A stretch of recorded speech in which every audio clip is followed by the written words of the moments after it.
भारताचा झपाट्याने विकास होतोय। आता यातलं आणखी एक उदाहरण जर बघायचं म्हटलं तर ई-व्होटिंग किंवा ऑनलाईन व्होटिंग। आता हे काही काळापूर्वी प्रायोगिक तत्त्वावर सुरू झालं होतं आणि आता ते रेग्युलर यूजमध्ये येताना आपल्याला दिसतंय।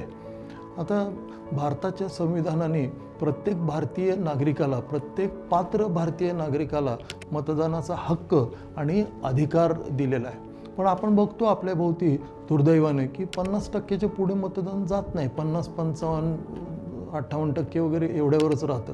आता प्रत्येकजण मतदानाला जायचं टाळतोच असं काही नाही, पण काही जण हॉस्पिटलमध्ये असतील, कोणी परदेशी असतील, कोणी आणखी काही अपरिहार्य कारणामुळे मतदान करू शकत नाही।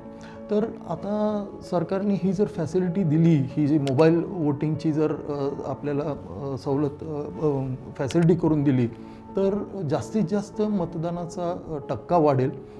हे मतदान 75, 80, 100% सुद्धा जाऊ शकतं आणि हा जगातल्या सगळ्यात मोठ्या लोकशाहीचा सगळ्यात मोठा विजय असेल। जय हिंद, जय भारत।